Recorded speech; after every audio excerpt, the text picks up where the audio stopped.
Hello, everybody. Welcome. We are going to start our Women in Business panel, so I'd appreciate it if everyone could take a seat. I'd like to also invite our esteemed panelists up onto the stage to take their seats as well. So first, we have with us Dr. Rajan Bhattarai, the advisor to the Prime Minister on Foreign Affairs. Next, I would like to invite Dr. Bimala Poudyal, Honorable Minister of Parliament in the Upper House, followed by Mr. Srini Nagaranjan, Managing Director and Head of CDC South Asia. Please, just take a seat. Yeah.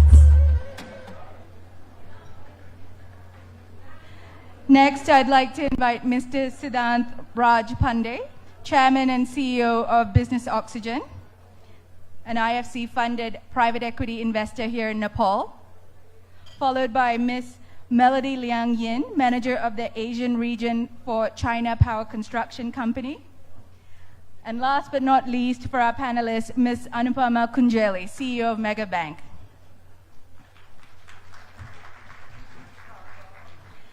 This event would not have been possible without the South Asian Women's Development Forum and the Department for International Development. So on behalf of SODF, I would like to invite Ms. Pramila Rijal, founder and president of SODF, to open this event.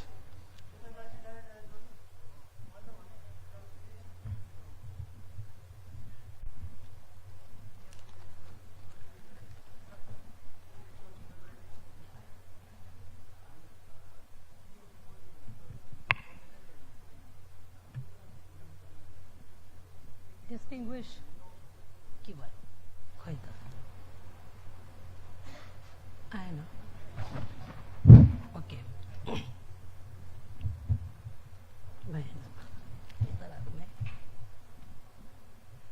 Distinguished speakers and a very special guest present here at the Women in Business session, a very warm welcome to you all.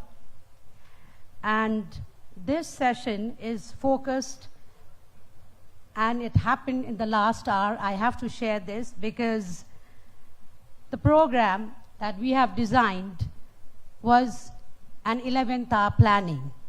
And it was the initiation of South Asian Women Development Forum and DFID. DFID has been playing a very important role in such events, and SODF has had the pleasure to partner with with DFID since the last couple of years. And they have also been supporting our flagship program, the International Women Entrepreneurs Summit. South Asian Women Development Forum is a regional organization represented by 27 organizations in the SAARC region, and we work on promoting women entrepreneurship. Let me start with what late Kofi Annan, former UN Secretary General and Nobel Peace Prize winner, said. There is no tool for development more effective than the empowerment of women. But despite this, to date, there has been a huge gender disparity between women and men-owned businesses. Why is that so? When we talk about business, we know there are challenges and opportunities, but there are very gender-specific challenges when it comes to women doing business. And this is something we have to look into. So women's participation in business activities is a must. It is time we see economics from a gender lens. We are also aware of the challenges that women face, and we've talked about very specific challenges such as low productivity sectors, and less level of business education, underpaid, and how growth sectors, in other words, underrepresentation of women in the formal economy. To me, it is the mindset. That is something that we have to change. And if we do not have the perspective change, this goes on. And the most effective and powerful way to empowerment of women economically is right to property. Ownership is something that we cannot deny. And here I would like to talk a little bit about what ownership is. And this is a reality-based story. This is an article which is out in the Kantipur Daily.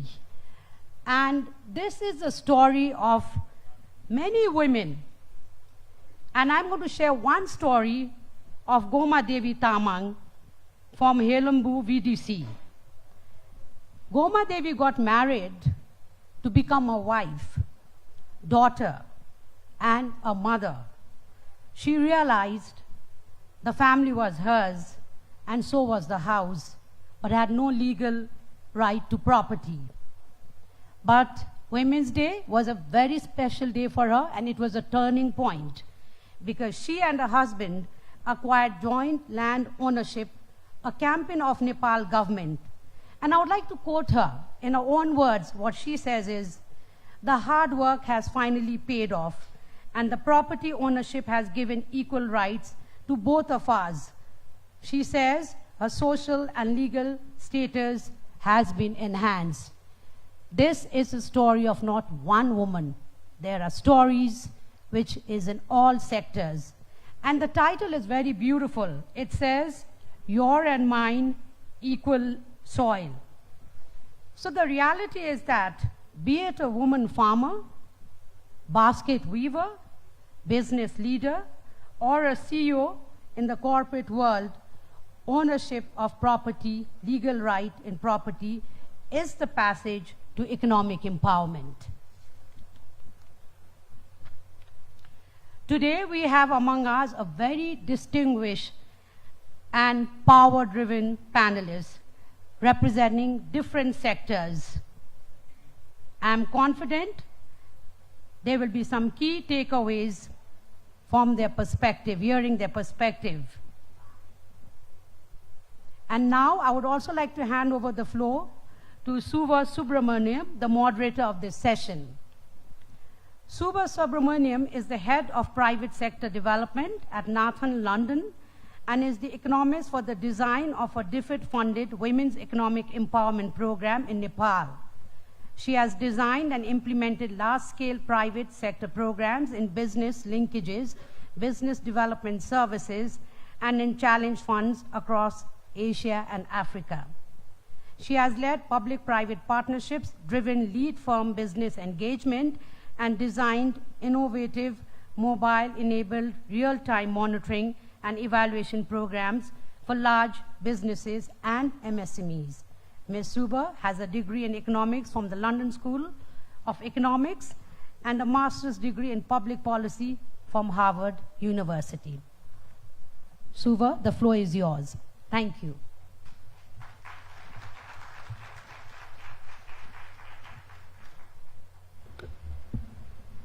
Great. Thank you, Pramila ji, for that excellent introduction and for setting out what is happening in Nepal today.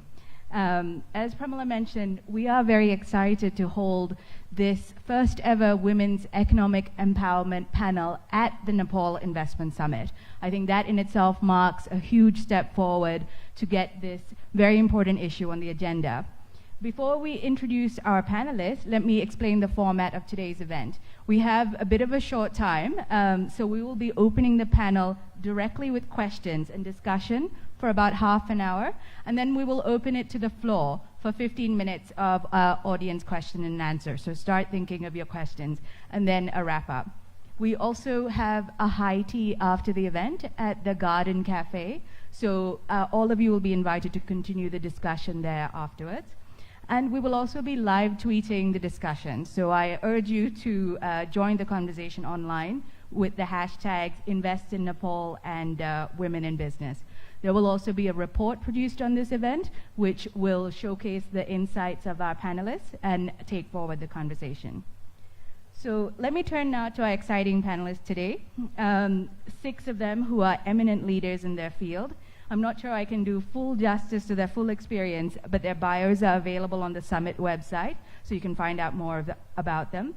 We have with us Dr. Rajan Bhattarai, Foreign Affairs Advisor to the Prime Minister, Dr. Bimala Rai, Honorable Minister of Parliament in the Upper House, Mr. Srini Nagarajan, Managing Director and Head of CDC South Asia, Mr. Siddhanta Raj Pandey, Chairman and CEO of Business Oxygen, an IFC-funded private equity investor here in Nepal, Ms. Melody Liang, Manager of the Asian region for China Power Construction Company, and last but certainly not least, again, Ms. Anupama Khunjeli, CEO of Megabank.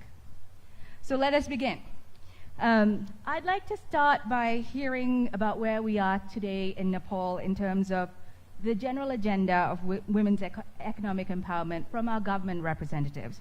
Nepal, as we know, has very progressive legislation in terms of tax break, subsidies for women-owned businesses, as well as, of course, the minimum 33% representation of women in parliament. So let me begin, Dr. Rajan, with you. What is the state of the current policy environment today regarding women's economic empowerment, and is there a gap between the policy and the reality on the ground? I can speak from here, right? Yes. Thank you very much. Thank you, Suba. And good afternoon, everybody. I think when we discuss about the women's empowerment, let me first clarify the one point that we cannot miss, and the present government, Prime Minister himself, like to, whenever we talk this topic, to include the women's participation in each and every sectors. I would not like to reiterate the legislative procedure, the provisions and the constitutional provisions that we have made. That's what our facilitator just mentioned about it. To translate whatever provisions in our constitutions and in our legislation into the practice, we are now first developing a sort of laws. Many laws we have passed, and if you look on those laws, you will find some of the mandatory provisions that need to be implemented in our practice. Second thing, the government has introduced the President's Women's Advancement Programs. That was announced in our last budget policy and programs, and also includes into the budgetary practices. And through it, and also some of the other initiatives, we have taken some of the policy levels programs that includes like establishment of Women's Entrepreneurship Development Fund, so that the fund can be lended to those who are interested to start up their own business and their own programs. That includes organizing trainings as well as concessional loans. That is one program that the government has taken in our last annual budget. The second programs, we have also established one, you might, I think Anupama ji is a member of it also, establishment of business promotion and interaction council that is headed by the Prime Minister himself, where we have also included couple of women as a member of that highest level business promotion council, so that we can also listen or hear the problems as well as the issue that directly come to the Prime Minister's table. It does not have to go through the whole, the different layers of the bureaucracy. The third one we have also initiated in the last year, that is Women's Entrepreneurship Startup Funds, so that startup funds can be provided to each women who are interested to do the to engage into the business. So that is the another programs. I may be taking long time, so I will not go that detail. But there is another program that goes to all the 77 districts that call Micro Enterprise Development Program for Poverty Alleviations. That is in all the 77 districts, and where the group they form, there has to be 70% of women. So that only that, this is a sort of mandatory provisions that the women's, the programs that allowed only to operate if they have a 70% women's participation. Apart from this, there are a number of other initiatives. I will not go detail because this forum also, you may know, so to some extent in your practice better than me. There are also some tax rebate provisions to encourage women to take part in the business. Same way, we have also, recently, each village, the government is going to develop a village the business promotion center, something like that. And that programs where the government is going to introduce the mandatory provisions of women's participation into the local level as we have in the local bodies. So these are some of these programs that since last year the formation of this new government, we have taken up, and the government is committed that without the active participation of 51% of population, the broader goal of our, achieving prosperous Nepal, happy Nepali, that goal we cannot achieve. So our focus and our, area, they need to be addressed, and we are ready to address. That's the government's message I would like to convey to you. Thank you very much. Thank you, Dr. Rajan. I'm going to turn to Dr. Bimala. I think Dr. Rajan was speaking about the breadth and the innovation in terms of the legislation. But still, what do you think are some of the challenges that women face in the private sector? And another question is there a gap between the legislation in place and the reality on the ground? First of all, namaste and good afternoon, everyone. I'm so privileged to be here to share some of my views regarding the challenges. I just start from the point where Dr. Bhattarai left us. There are a number of good schemes that government of Nepal has designed to empower women economically. Since few decades, especially the last decades has been decades were changed in many aspects on women's empowerment.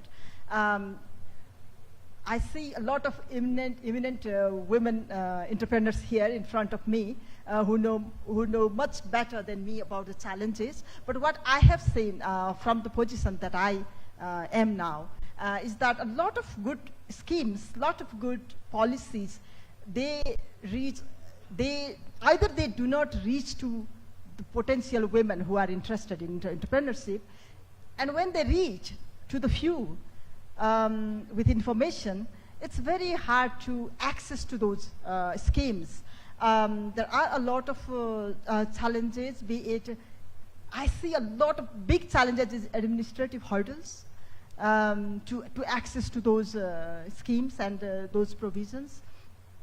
So the information and administrative procedures need to be simplified and need to be ensured that they reach to the potential women.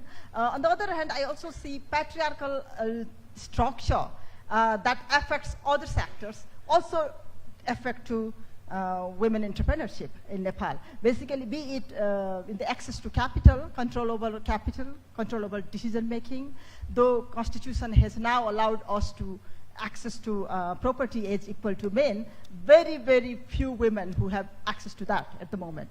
It's still a long way to go to claim that. So to capital, and capital is one thing, and another thing is, the mobility. Because of the gendered norms, we do have constrained mobility compared to men. And constrained mobility means you also have constrained exposure to the world. And exposure and mobility aids on confidence. So if you are constrained because of the gendered norms, then you cannot exercise the right that you have, because you cannot build on the confidence that is required for the business community. Another challenges that I see is tremendous pressure on unpaid care work that women are doing. At the moment, I salute those women who have, done very, very well in the entrepreneurship, but they are also doing the same work in the household as unpaid care work. We have very limited thoughts on how to share the unpaid care work of women so that women can have more quality time to invest in entrepreneurship, which is not an easy task for women. For me, state needs to make more investment. Not only the state, but even the family members need to make more investment to release women from this burden of unpaid care work. That is another challenge that I see. The market is still dominated by men. So market requires network, market requires exposure, market requires skill, market requires time. And these are, if you compare these things between men and women are constrained to exercise their access to market. So market is still dominated by men. Some women entrepreneurs say men can sell their products very easily, even the products are inferior from the rate of women they produce. Because this is related to network, this is related to confidence, this is related to mobility, and this is related to exposure and confidence. So these are few challenges that I see. But we have very good legislations, very good policies, very good programs. The huge gap I see is actual implementation and reaching out to the women, potential women, because sometimes we see those who are not potentials, who are less experienced, who have less capacity, the schemes reach there. But who are more potentials, skills are somewhere lost in between. So we need to work on that as well. Thank you. Great, thank you. Let's now turn to our two investors on the panel, Srini and Sid. Srini, CDC is the UK's development finance institution, has a portfolio of roughly $5 billion in investments across Africa and Asia today. And Sid, you are about a $14 million private equity fund investing solely in Nepali businesses here today. We've heard from Dr. Bimala some of the challenges that women face in terms of access to assets, entrepreneurship, confidence, etc. And of course, you have a room full of women entrepreneurs, so I would be careful what you say.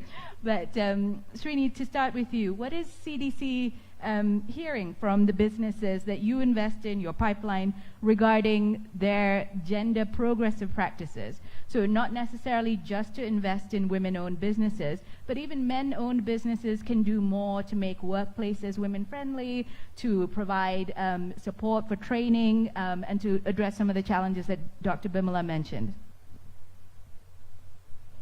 Thank you. Thank you, Suba. I think the most important thing in my mind is, see, we work across South Asia, is the level of consciousness about this issue should go up substantially. I mean, today, it's not even a boardroom conversation. Forget about action, really. So the fact that every company should have a women director should be made mandatory, whether it's listed or unlisted. At least at CDC, we take that very seriously. Unless it becomes a part of the boardroom conversation, it's very difficult to percolate it down the line. So we started a program called Boardroom Africa, and where we are really targeting to get women director, because it's very difficult to find senior women directors within our region. It's because we never trained them over a period of time. So the first important thing is for the management to take this as a part of their mission. Second important point is, I think investors like us have a very key role to play in making sure that in board meetings, we make this an agenda item. At CDC, we do that. And I, in fact, personally myself, I take every board meeting 10 minutes towards the end in any other business, and I take 2 slides to say, what are you doing about gender? The people sitting in the room, there's only one woman, there's a lady director. That's important. Third important thing here is, there is something called unconscious bias within our markets. I mean, I work across South Asia. It's still very difficult for, as she rightly pointed out, for male-driven entrepreneurs to trust a lady in terms of, kind of sharing their thought process, sharing their ideas. That is real unconscious bias. So we run a training program called Unconscious Bias. So the unconscious bias is, when you walk into a room full of people, you already made up your mind, I can relate to this person, this person, this person, but not these two. Your mind is already there. So I think we run programs with companies, in fact in CDC initially, and now we are planning to take it to companies.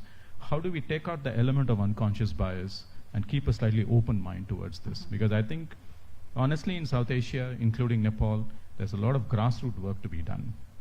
I'll finish it in 2 minutes. The third important thing is, as the government officials pointed out, access to formal credit is a very difficult thing today. And we are, in the absence of documentation, in the absence of collateral, in the absence of a record of having paid institutions in the past, I think most important point where we start is skill development for women. So we are doing that. We're starting that in India. We'll take it to Nepal, Bangladesh, and Pakistan to make sure that there is a skill development for women.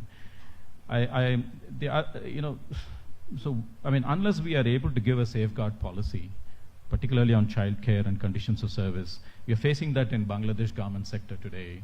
Safeguarding is an issue, to be honest with you. We are doing our own surveys, and we are trying to take it to the owners of the business and tell them, actually, there is a harassment going on in your company. Are you aware of it? Some of them deny.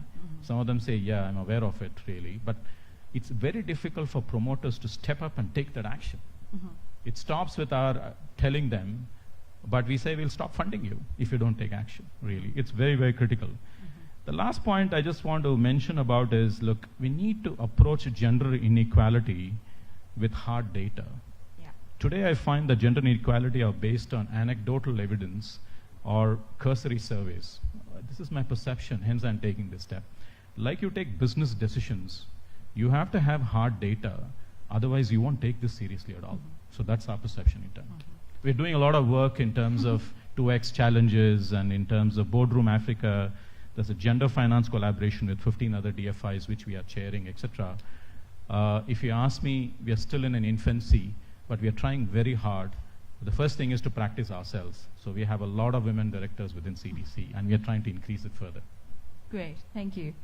And turning to Sid now, as a local investor in local SMEs, you know the reality on the ground here. I think Srini has spoken about the challenges, at the boardroom level, at the investment level, at the unconscious bias level. But how would you compare the experiences of investing in men-owned businesses versus women-owned businesses here? How progressive are also the local businesses in your pipeline about gender inclusion and leadership by women? Okay, gender-specific... Just 1 second. Mike, please.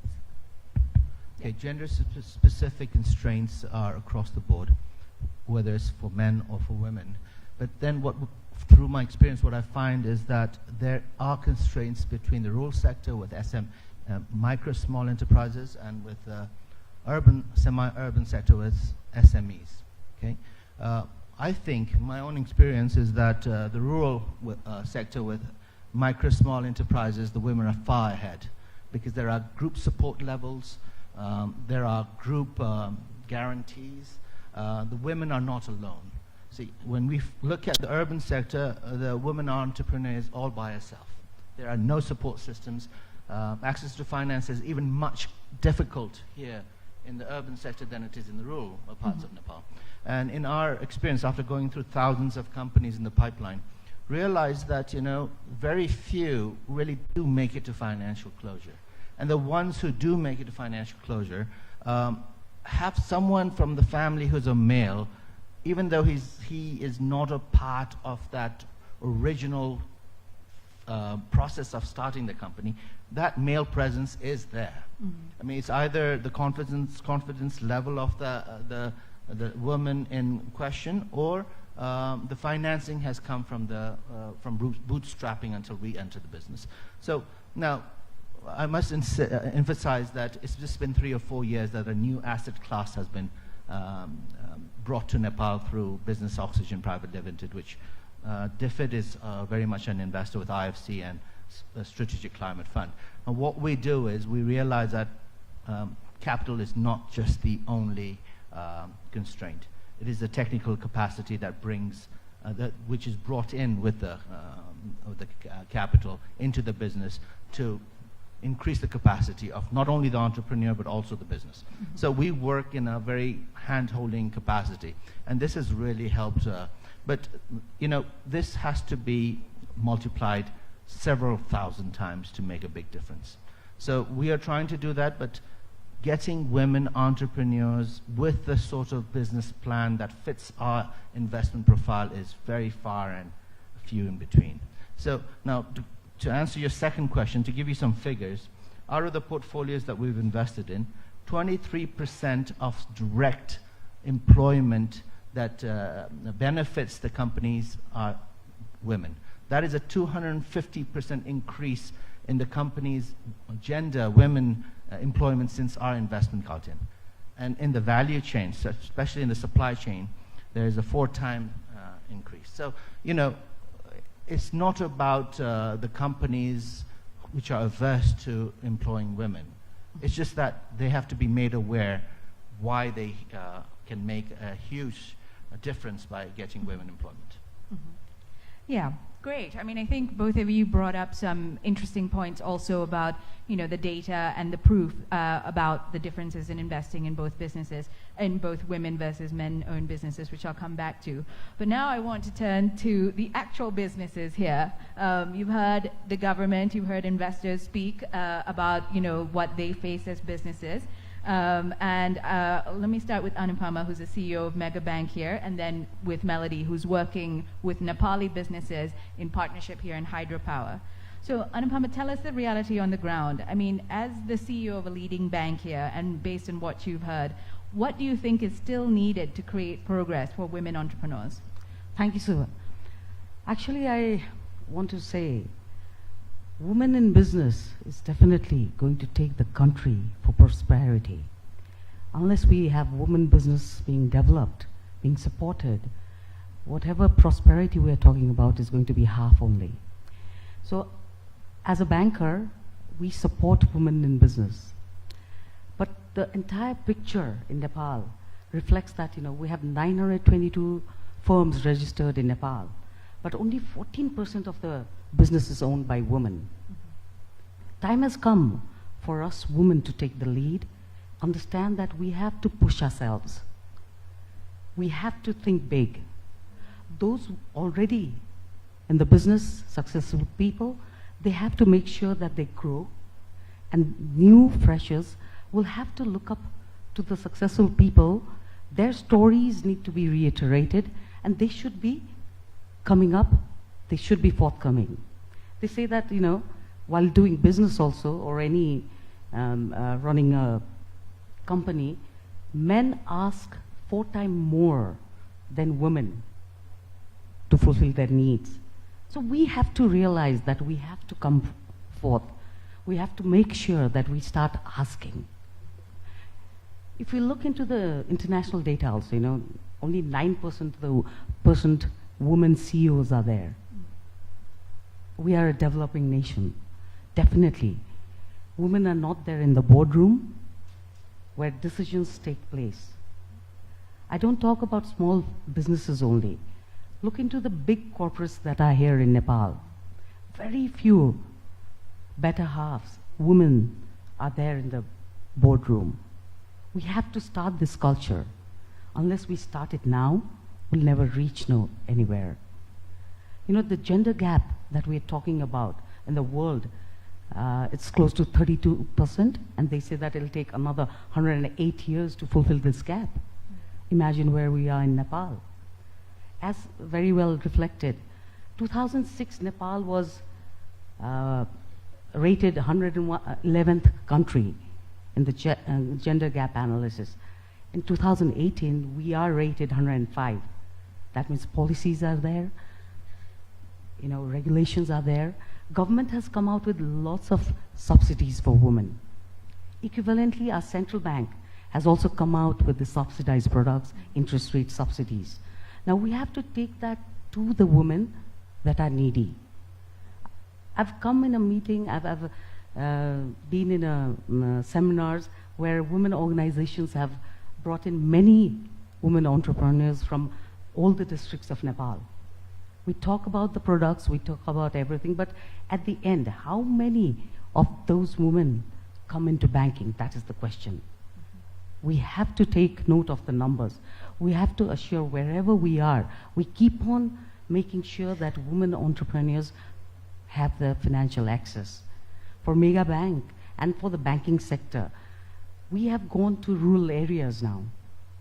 DFID has supported our rural branches, and they have supported to bring up branchless banking.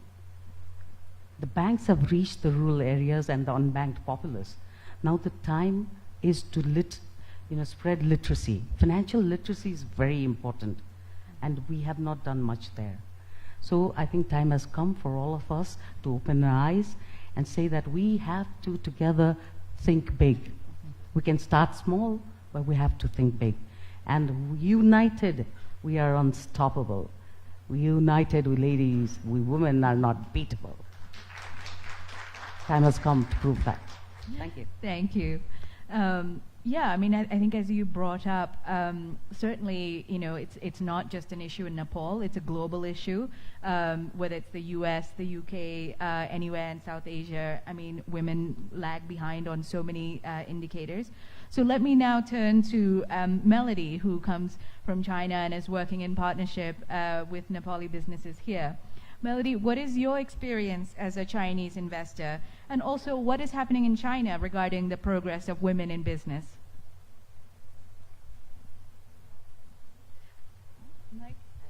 I think it's on. Yeah. Thank you, Suba. Firstly, I would like to say I was so honored and thrilled to be invited for this session. And yeah, I would like to share my experience because I'm from China. It's quite different. Firstly, the first question is our experience as investor in China working with Nepalese. We are a hydropower company. Yes, our company is mostly in energy and infrastructure fields. For these fields, so women involvement is less than tertiary industry and other service sectors. So women survived very hard in this business. But we do have very good experience working with our Nepali partners, especially female employees. We have several Nepali partners. They have female employees. They are manager, engineer, also business promoters. They are really, we have very good relationship, working relationship with them, and they showed very good quality during the working. They are really honesty, careful, accurate, and very responsible. These are very good quality and characters for Nepali female employees.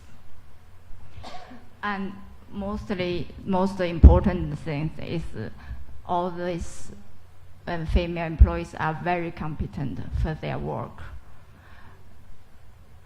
For the second question, what happened in China regarding the progress of the woman in business, actually is in general saying it's quite different story from other countries. Everybody knows after 1949, the People's Republic of China was founded, and China was very poor at that stage. So government encouraged women to work, go out the house, go out of the home, and to start work. So women gradually came out from the house and start to work as woman independency was called upon from the Communist Party. So when I was a little girl, my mother was working. So in my simple mind, the woman working is a very simple thing. It's very normal, Both parents have to work, otherwise you cannot support the family. But after these years, there's fast developing happen in China, and the Chinese people having better life now. Some women start to come back home, to stay at home. So I don't think the woman come back home is a backwards of the woman development in business. Because on contrary, I think this is more progress happen because women have rights to choose to make it their own decision to say, I want to stay in business or I want back home. Have I answered your question? Yes, thank you very much. So I have one more question for the panel in general. So whoever can answer, please chime in. And I think that some of you will want to. And then I will open it to the floor. So we've heard a lot, as Srini, as you were saying, about anecdotes. We've got the stories, women entrepreneurs coming up, we've seen the change. But one of the questions that businesses, certainly ones that I talk to, that may say it privately, is it costs money to invest in women more than men. It costs money to overcome this difference, to trust them, to make them take risk. So what is the proof that investing in women is good for business? Sure. Well, being a banker, we have financed a lot of women. We've financed 26,000 women in micro and SME banking. So what I have realized in three decades of my service in financial sector, there are two things that women do it very well. That's why investing in women is profitable than investing in men. I'm assured of that. One, women are very honest. They have a very high level of integrity. And when you invest in them, the default rate that you see in an organization, because we look into risk very seriously, is close to zero. So why not invest in women and entrepreneurs? The other most important thing is that we look for profit, and they are willing to pay more. So there's a return to your investment also. So these two things really reflect that when we invest in women, it is more profitable. And if you talk about the empirical studies, women-led organizations, they create 10 to 15% more profit than men-led organizations. So we have to take this into consideration. And I really believe, as you said, Suba, changes are required. Now for us, what I see ahead, because I'm a banker, I talk in numbers, I love numbers, and it's very easy to understand. There are few numbers that need to change, and we have to aspire for that. The first and foremost is the right to immovable property, okay? If we look into Nepal, it's only 10%. Women only hold 10% of that. Change this number. As I said, we have 922,000 firms registered in Nepal. Only 14% of the women are the owners. Change this number. There are 111,000 SME businesses registered in Nepal. Only 12% are owned by women. Let's change this number. If we talk about literacy, 62% of the women are literate, whereas 80% of men are literate in Nepal. Let's change this number. I think changes are required there, and women together can do it. Thank you. The rest of the panel, Srini? I would say four important things, Shubha. One is we have financed 10 million women within our entire microfinance universe in South Asia. And 99% recovery, unless the men behind the women default, they don't default. If they don't let them have the money. They have found that they come in time for the center meetings. They're very diligent. They tell you where the money has gone, what business they're doing. They don't lie. That's the most important thing. Second thing is organizations should tackle this in two forms. One is at the senior level, we need boardroom South Asia, where we bring in senior women. And unless we are taking a conscious effort, as I said earlier, into the boards. Second thing is what we run in CDC is called the Environmental Social Governance Committee, of which the women is taken as a very important topic. As she pointed out, it's very important to talk about financial literacy programs for them. It's important to talk about entrepreneurship for them. And as they mature from group borrowing into an individual borrower, we should make sure that we are able to finance them through the curve and not let them halfway, because they suddenly can't go into a banking system because they don't have the collateral. So it's important that NBFCs is what we call the non-bank finance institutions. They are the only one who are going to deliver credit, and banks are not going to. I can tell you that. We've seen this across South Asia. So the non-bank finance companies in Nepal have to be encouraged more by the government. They are the ones, if you give them target, they will deliver. And they are the ones who have got the risk appetite. Banks, I find that banks are playing a very critical role, but I think coming down the value chain is still very challenging for them because the cost-income ratio for them is substantially higher as opposed to an NBFC. The third point I just want to say here is that I think unless we are bringing women in employment in our investee companies, they can't change women. It's very difficult to expect men to change women. So I think we are taking very conscious to have all women branches across our NBFCs, because lending is the most genesis of this in my view. All women branches, women in employment to make sure that they are able to, but you have to give them a lot of training, safeguarding, and make sure that they are protected well, really, and they feel safe about their jobs. So we are taking very conscious efforts to bring in all women branches so that they are able to explain to them better. Great. Please, thank you for that, Srini. Your question is interesting. For me, men and women are different. They do have different capabilities. It's not about who is good and who is bad. Men have certain capabilities, skills that women might not have, and women have certain capabilities and skills that men might not have. We need both. But actually, the problem is about overvaluing men's capability and undervaluing women's capability. This is the problem today. So we just want to reverse that, but we want to make a complementing world. You know, men's capability complementing women's capability, similarly women's complementing men's, because it's 50% population. Without investing on women's, the 51% population, how do you grow? So that's the question.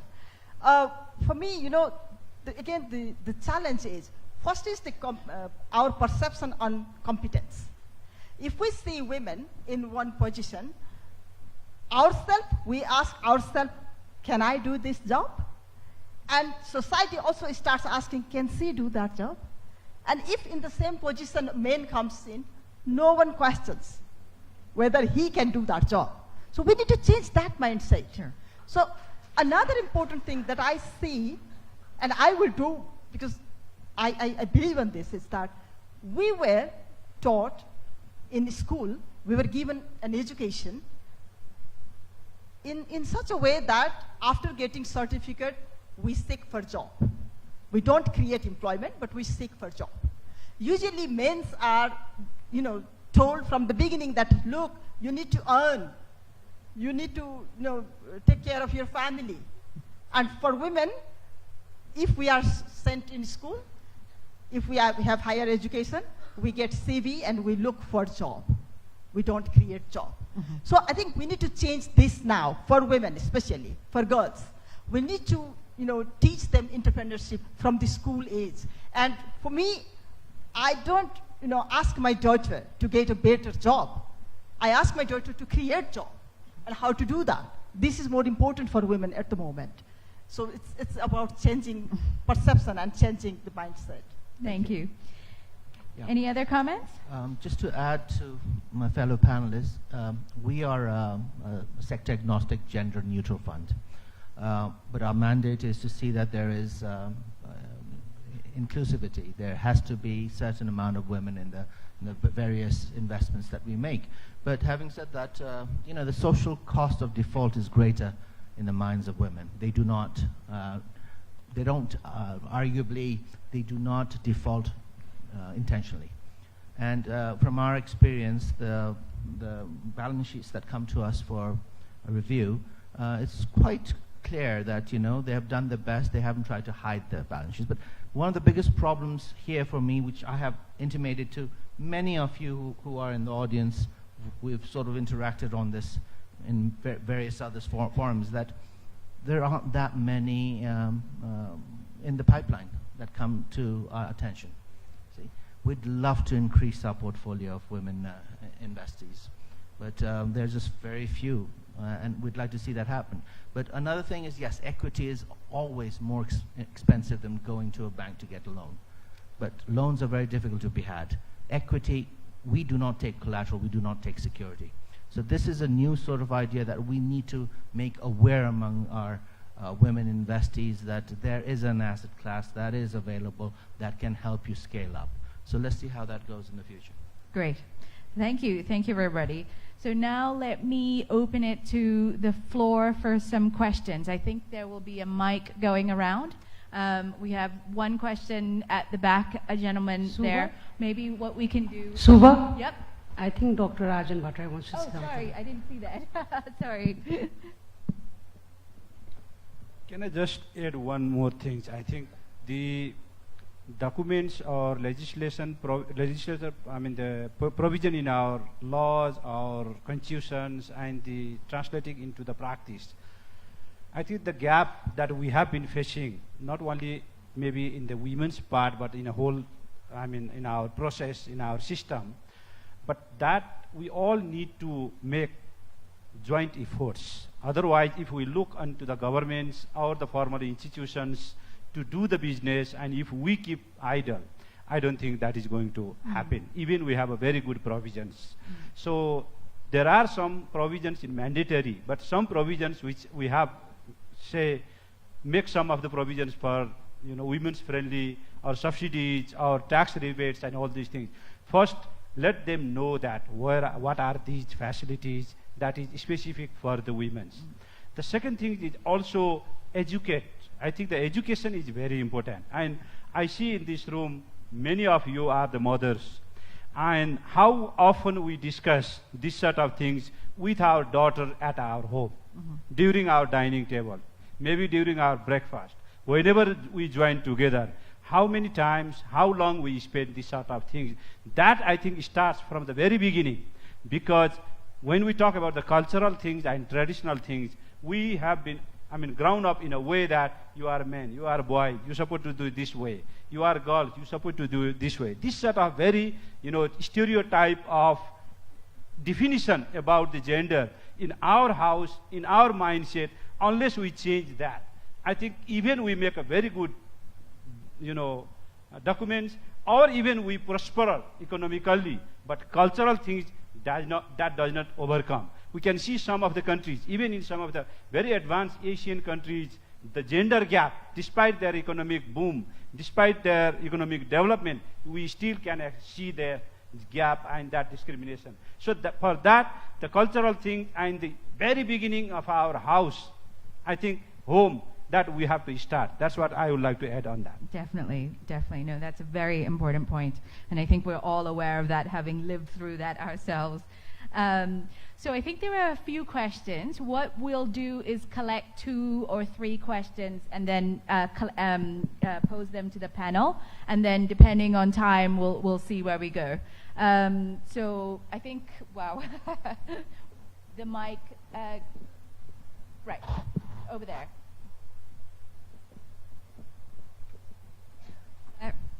Hello everyone, I'm Ching Ching from Hong Kong. I'm International Director of IDEA for Nepal. I would like to raise a question that, because I would see that so far we have a lot of discussion on women in business or work field, but I would say there is another very important factor that affecting the empowerment of women, or whether we have the strength or we have the ability to do to function or to do very good in work, but still the family role and position of women somehow also affecting the empowerment of women. I can see, because I'm from Hong Kong, to be honest, I would say women in Hong Kong is quite independent. We are quite available to be fully participate in work, because I might have to ask you to get to the question because we are running out of time. So because we have a lot of social policies or social institutions to support women to be away from home somehow, or to not to be the main caretaker of the family. So but I can see in Nepal it's pretty different. It's still the family role of women is still very strong, that they look like the only caretaker of the home, and then for kids, for the housework, or sorry, for everything. Ching, I might have to interrupt you. What is the question? So what is the advice or suggestions on social policies or social practice in the way to change the to make the women more available to be empowered? Thank you. Thank you. We'll collect 2 more questions, maybe one in the middle here. Or perhaps over to the gentleman there, and then to the lady in the middle here. and then we'll come back for another round. Thank you. Okay. I'm Shambadan Shrestha, and if we can, just one second, if we can just get to the question, because I think we are running out of time. the question is about to Dr. Bimala. It's not actually question, it's my experience. I do my business in natural fibers in the districts with rural women. And those rural women, it's a big impact when you work with the rural women. And the rural women have their skill. The nature is there to provide the raw material. And then that also impacts the environment. And it is about traditional crafts. I'm into the craft business. And the traditional craft, linking with the traditional craft in the villages, makes a lot of difference to the families and to the whole society in the village and everyone else. But it is not tackled because almost all of the women are from the lowest stratus of the society. They know all kinds of skills, traditional skills, and those are all creative. If we can market those products, which I have been doing for more than 35 years, it's a huge impact. Why don't we look at that sector and then empower the people in the village, empower the socio-economic condition of Nepal, and also preserve our culture as well as environment. It's very important for everyone else, I think. Thank you very much. Thank you so much. So one question on conditions in the household, one question on the rural situation, and I think there was a gentleman at the back with the mic. Yes, go ahead. Hello. Yep. I am Ravi Raghupati, Healthy Relationship Ambassador Australia, and also National Chair and Founder of Australia-India Business Organization.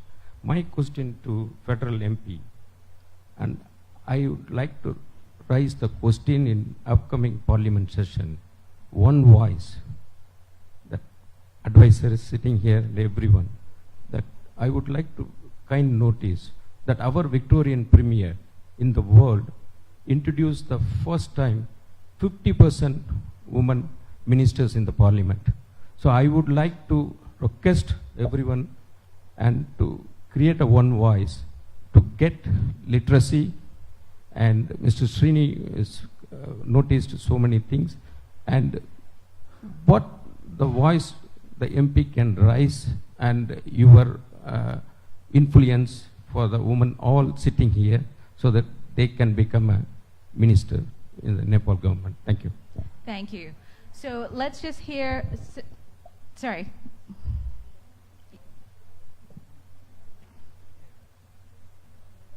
You hear me? Yes. Hi. My name is Mona Shrestha. I represent my consulting firm, which is called Emerge. We're talking about numbers here, and it's getting very interesting. I would like to applaud the organizers, SODEF and the UK Aid. If you see the numbers here, we have 3 women speakers and 3 men. So can we have a big round of applause for this gender-sensitive team here? We rarely see this here, nor do we see it at the international community. I have 2 issues. One is on the data. Everybody has talked about it. My question is, if we look globally, if you see among 5 companies, there's only 1 company that is owned by women that exports. Let us imagine the future. Now we see that there's a lot of great initiatives from the government, private sector is joining hands, we have a lot of investment coming in, but what do we do with the women entrepreneurs? So the question is, how can we leverage to scale in order to have more investment on women entrepreneurs, in order to build their skills, particularly in this world of the 4th industrial revolution, where trading is taking place in a different form. It's moving from the traditional brick and mortar to the e-commerce. So how can we get that more investment? Thank you. Thank you. So maybe I'll turn to the panel to respond to those questions. And again, I'm so sorry. There's so many questions and so many great insights. I wish we had almost 3 times the time. I have to be a bit militant about time, but if the panelists could respond to the questions as you wish. One on what needs to change in the home in order, I think this is what you were speaking about before. I think one question was just on one voice. One question was on the rural conditions, and of course, the last question on how we can leverage for growth. So whoever wants to respond, short. Please. I want to try very short. First, balancing professional work and unpaid care work. This is very important, as I said earlier as well. I see two-pronged strategies for that. One, I always advocate that if women are released from the burden of unpaid care work, they can be more engaged in productive work, and this not only benefits women, but also benefits the whole country, because 51% more labor force in productive sector means growth in GDP. So this message needs to go throughout, and I advocate basically state and society to invest on unpaid care work. Maybe child care center, maybe good birthing center, nearby services, maybe giving washing machine to all women. If I was the policymaker, I would do that. But these are the things that releases workload of women, one aspect. Second aspect is about sharing the job, sharing the work. And for that, I think now we need to challenge men. How? Usually, what I feel is, I'm equally good at home, working on unpaid care work, and I'm equally good in corporate and professional sector. Men are maybe good in professional and corporate sector, but very bad still in the home. So can women take this challenge to learn something from the unpaid care work? So this is a challenge that we may need to ask to men and make them more responsive also. So that would be the two strategies that would work. It has worked sometime at my home. And the second question was about rural women. I fully agree that rural women not only contribute on economic development, but also make communities and home resilience. It's all the resilience that has come is from the rural women that we see, because they manage household, they manage community, as well as they make it resilient from the external force. I do fully agree on that, and government has several schemes to support rural women, but the main challenge is in implementation, and we need to focus more on implementation, making women's access to information and helping them, facilitating them, mentoring them to claim the benefits that has been announced by the government. So I think this is, and social capital is very important. In many rural villages, we do have women cooperative, which are very, very important vehicles to empower women collectively. So that would be one of the way to promote. The third question, that was like, what was the third question? How to increase number of women ministers. I do have my advisor to Prime Minister here, so I think this question should be there, not me. But I think it's a very good question. In Nepal's constitution says in all state structure, there should be 33% women. So cabinet is one of these structures, important structure, and should have it. But I think we also need to think about where did we start from. In the 1 decade, we have made very good progress on women's participation in the parliament, in the local government, at every level, in the bureaucracy, in all the independent structures, so in the corporate sector. So I think we need to acknowledge the progress that we have made, and having more ministers, women ministers is important, number is important, but number is not always sufficient to make influence. Even having more number of MPs could make more influence than having number of women ministers sometimes. So I think balancing in number is one thing. We need to make government and the political parties more accountable to what constitutional provision is. On the other hand, we need to improve the skills, capacities, and influencing capacity of women leaders, not only in the political parties, but also in the ministry and MPs itself. So, thank you. Thank you. And I think we also have a comment from Ms. Pramila ji.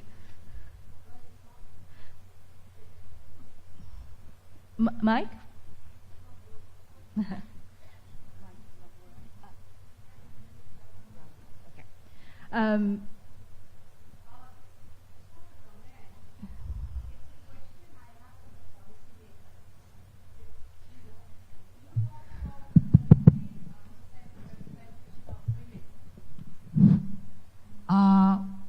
My question is that, there is not one single woman from the private sector in the parliament in that 33% representation. Surprisingly, there are quite a number of men from the private sector representing in the House.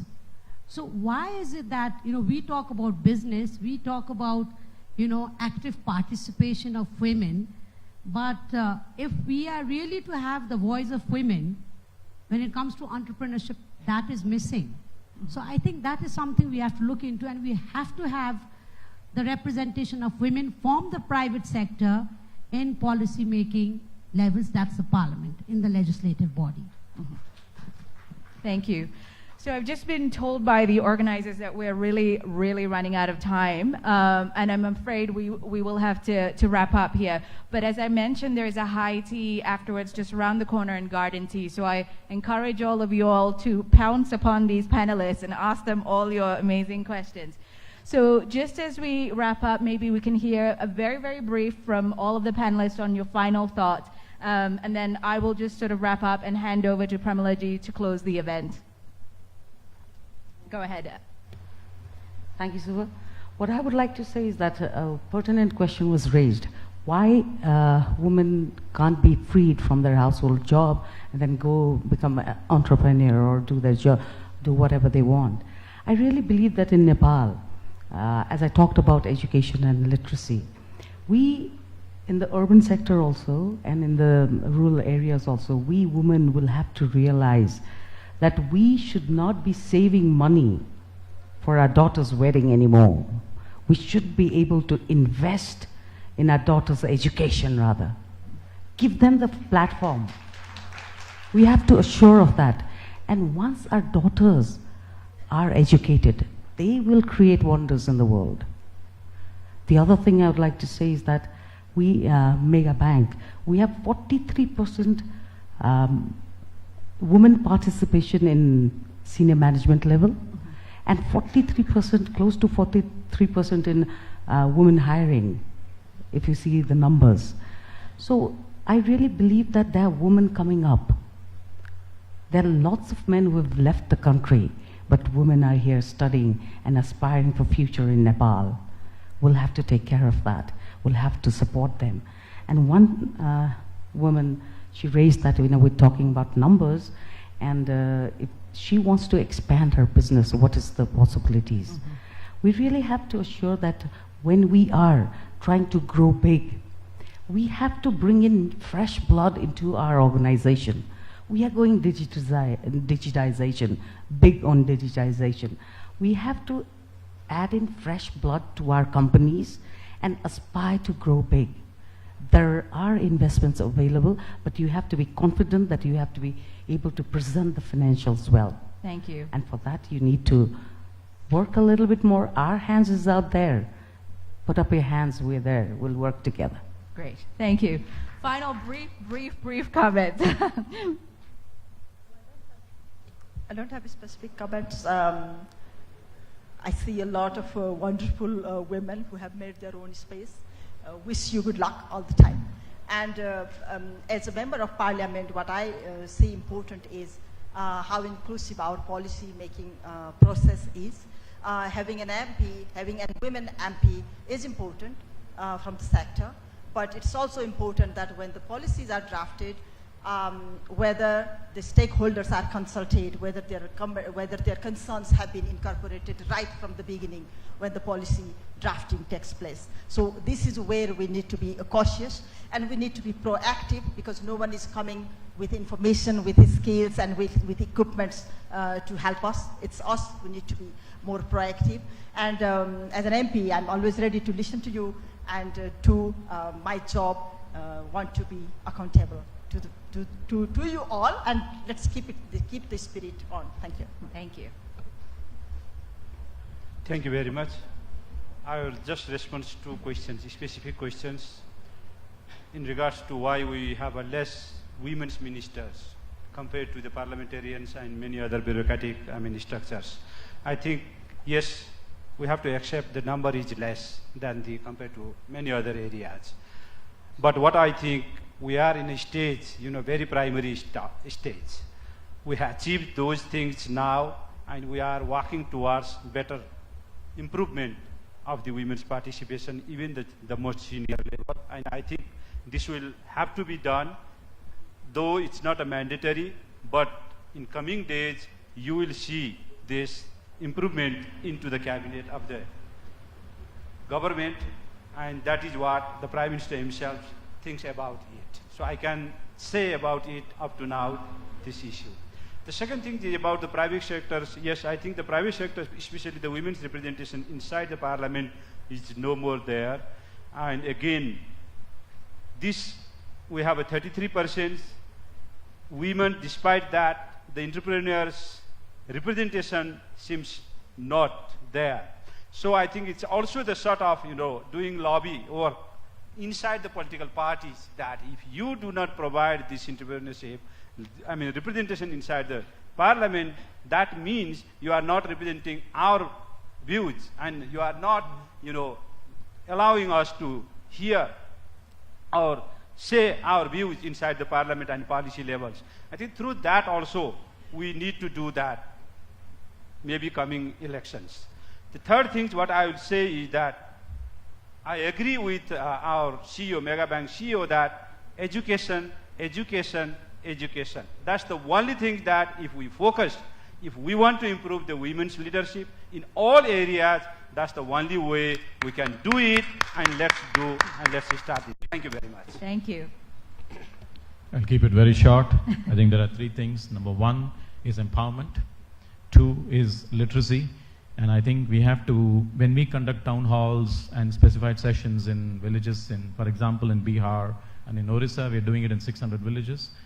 We pull people out of the villages and ask them to come and attend. They are a little bit shy, but they do have, when other people attend, they do tend to come. But when they come and attend it on the financial literacy, they really understand. So I think we have to really draw people out and ask them to go through this. And the third important thing is there are very distinguished women here, and I think please ask for more rights in the board, and people like us will support you. Thank you. Thank you. Okay, one of the last questions that was brought up earlier was how do we get financing? I just want to let you know, I want to reiterate what I said earlier, is that there is private equity. We are here. If you don't want to come talk to me, my company has 55% women. So between Mega Bank and Business Oxygen, we're doing better than the Parliament in inclusiveness. So there is funds to be had. You need to understand that, of course, it has to meet our criteria, but we would like to see a bigger portfolio of our investments in women. Right now it's just 10%. I'd like to make it 50, 60%. So come talk to us. Money is there. We give you technical assistantship too. So it's a hand-holding process. So it's a long relationship. Thank you. I think I'm the only foreign woman on the panel. So I just. He's also there. Well, I'm Sri Lankan. Oh so. yeah, you are mandatory, right? So I speak from the woman perspective. I think women should be self-conscious and aware what they want, and also, so social system and social organization and policies should come along to help them to build up those ideas, to be aware of their potentials and talents, to help them for education, training, etc., and giving them opportunities for self-development. Thank you. So just to wrap up, before I hand over to Pramila ji, we've heard some great insights. There's clearly a lot happening, much more than in some other countries around the world. There's clearly a lot to be done. There's a lot of energy and a lot of drive in the room, I'm sure throughout the country as well. We will be producing a report here on the discussion as well as some video content, and then we hope to take that conversation forward. Just, I guess, a thank you from my side to the Investment Board of Nepal, the UK Department for International Development, and last but not least, this, Pramila ji was talking about how, rapidly this event came together, but she was being very modest about her own efforts. This really came together through her entire energy overnight. We wouldn't be here without her, so I just want to say a big thank you to Saurabh and to Pramila ji, and, I'll turn the mic over to close the event. Oh, okay, it's working. Well, lastly, I'd like to thank you all for being part of this important session, because you heard it from Suba. But next time, what we have to do is, we have to plan it in advance, because I want you all to benefit from this session. I don't want the Women in Business Summit session just to be, a room where we discuss our challenges and opportunities. We should also have opportunities to meet investors, to look into future collaborations, and also to make it happen that when we come out of such events, that we have gained something. I think that might not happen this time, but let me assure you that this is the beginning. Because bringing this Women in Business, it happened at the 11th hour, but it has happened, and you all are here. And I think having an exclusive session on women in business is something that we have all achieved together. So let's make it larger next time. Let's grow together. And I would like to thank all the panelists. You all are great influencers and contributors. And I think together we need to work. Thank you all for being part of this session. Thank you, everybody. And we have the high tea over at Garden Cafe, so we'll see you there.